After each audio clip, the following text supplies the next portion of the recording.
시작하는 글, 본 내용은 다큐멘터리 소설 형식으로 작성된 100% 정확한 출처와 신뢰할 수 있는 내용만으로 허구, 픽션 없이 작성되었습니다. 제목, 지옥의 기계들, 중세, 근세 유럽의 고문과 처벌, 피와 쇳소리의 연대기. 프롤로그, 차가운 석실에 울리는 금소금, 벽돌과 석회로 축성된 지하실, 횃불이 타들어가며 길게 눕힌 그림자가 바닥을 기어간다. 그 끝에서 삐그덕 목재와 톱니가 맞물리는 소리가 난다. 포승줄에 매인 한 사람의 호흡은 가늘고 빠르다. 이곳은 신의 이름으로, 왕의 이름으로, 혹은 질서의 이름으로 고통이 정당화되던 장소다. 그러나 역사는 늘 단선이 아니다. 어떤 도구는 실제했고 어떤 도구는 과장되거나 훗날 꾸며졌다. 지금부터 실제로 쓰였던 것과 신화로 소비된 것을 분리하며 시간의 층을 내려가 보자. 1장, 브레이킹 휠, 공개 처형이 된 골절의 연극. 도시의 광장, 거대한 나무 바퀴가 세워지고 군중이 모여든다. 죄인은 바퀴에 묶이거나 그 위에 눕혀진다. 사형 집행인의 쇠망치가 먼저 팔다리를 찾는다. 뼈가 끊어지는 소리는 의외로 둔탁하다. 이어 부러진 사지를 바퀴살 사이로 꺾어 끼운 뒤 그는 한동안 태양과 바람, 군중의 시선에 노출된다. 죽음은 즉각 오지 않는다. 탈수, 쇼크, 폐혈증이 천천히 끝을 데려온다. 중세, 근세 유럽에서 이른바 브레이킹 휠, 고문바퀴형은 살인 강도 같은 중죄인에게 적용된 공개 처형형 고문이었다. 독일, 프랑스, 중부 유럽에서 특히 널리 쓰였고 신성로마 제국의 법전, 작센슈피겔 등에는 특정 흉악범에 대한 거울 처벌로 규정되기도 했다. 19세기까지 지역에 따라 잔존했고 프로이센에서의 마지막 집행은 1841년으로 기록된다. 처형 방식 자체는 고대까지 거슬러 올라가며 성 카타리나의 순교 전승에서 카타리나의 바퀴로 상징화됐다.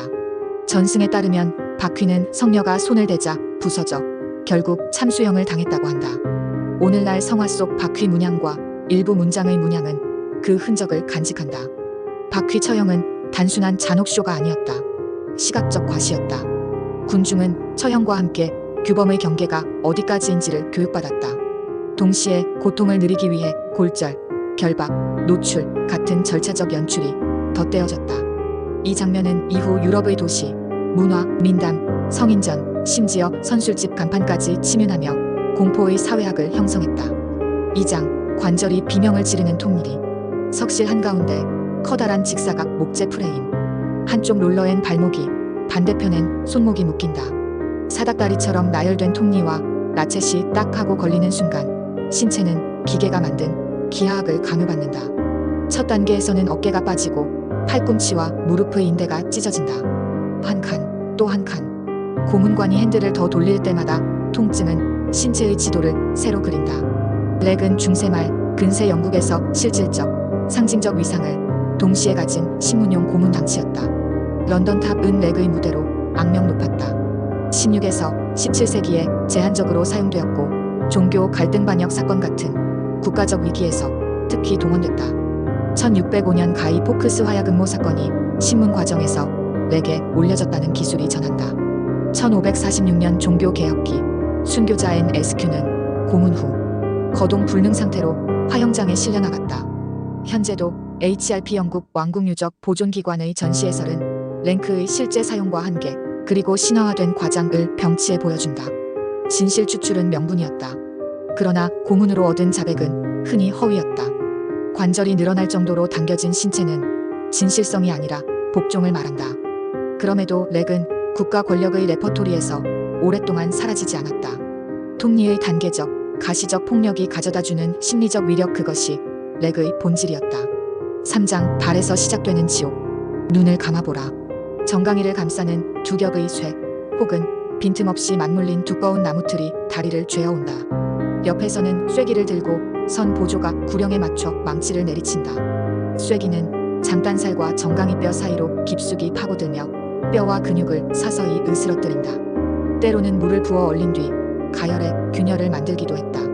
살과 금속 사이에서 나는 냄새는 금방 쇳내와 뒤섞인다.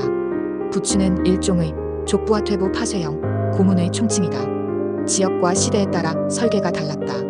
스페인 부추철제 가열형, 스코틀랜드 부추목재 쐐기형 레그, 스크루 등 복수의 변종이 존재했다. 스코틀랜드 사법사에는 고문 자체가 제한적으로 운용되었다는 연구가 있지만 국가, 안보, 종교 갈등 등 특정 국면에서 승인되었고 부추류도 레퍼토리에 포함되었다. 이 장치들은 즉각적 사망보다는 영구장애 고통의 극대화를 목표로 고안되었고 끝난 뒤에도 피해자는 평생 보행장애와 감각 이상을 겪었다. 부추가 남긴 것은 자백서만이 아니다. 걷기라는 인간의 기본 능력을 빼앗김으로써 처벌은 감옥 밖 일상에서도 지속됐다. 사법이라는 이름으로 평생형을 부과하는 기술, 그것이 부추였다. 사장, 중세의 얼굴을 한 19세기 신화. 철제관, 내벽의 송곳, 문이 닫히면 느리게 스며드는 죽음. 이 이미지야말로 대중이 떠올리는 중세 고문의 상징이다. 하지만 역사학계의 다수 합의는 다르다. 우리가 아는 형태의 아이언 메이드는 중세에 실제로 쓰였다는 확증이 없다. 19세기 박물관유랑 전시가 중세의 공포를 팔아 수익을 내기 위해 조립, 재현, 각색하며 신화를 키웠다는 설명이 유력하다. 일부는 고대 중세의 다른 장치 전승, 스파르타의 나비스가 썼다는 가시 달린 형상, 아바스 왕조 시기의 가시, 상자 전원 등을 후대 전시품에 끼워 맞춘 결과로 본다. 정리하면 아이언 메이드는 중세 실사용의 증거가 미약하고 오늘날 우리가 보는 많은 유물은 19세기적 상상력이 가미된 박물관 오브제일 가능성이 높다. 역사가 대중문화의 욕망과 결합할 때 어떻게 신화가 만들어지는지 아이언 메이드는 그 대표적 사례다. 에필로그 사실로 돌아오기. 내장의 문을 지나며 우리는 두 가지를 배운다. 첫째, 실제로 쓰인 도구, 바퀴, 렉, 부추는 법, 종교, 정치가 뒤엉킨 맥락 속에서 탄생했고 공개성과 연출성으로 사회를 통치했다. 둘째, 대중이 가장 생생히 기억하는 상징, 아이언 메이드는 실은 근대의 상상력이 덧칠한 가짜 기억일 수 있다. 역사는 더 잔혹한 이야기를 사랑하지만 우리가 선택해야 하는 것은 잔혹함의 등급이 아니라 사실의 정확도이다.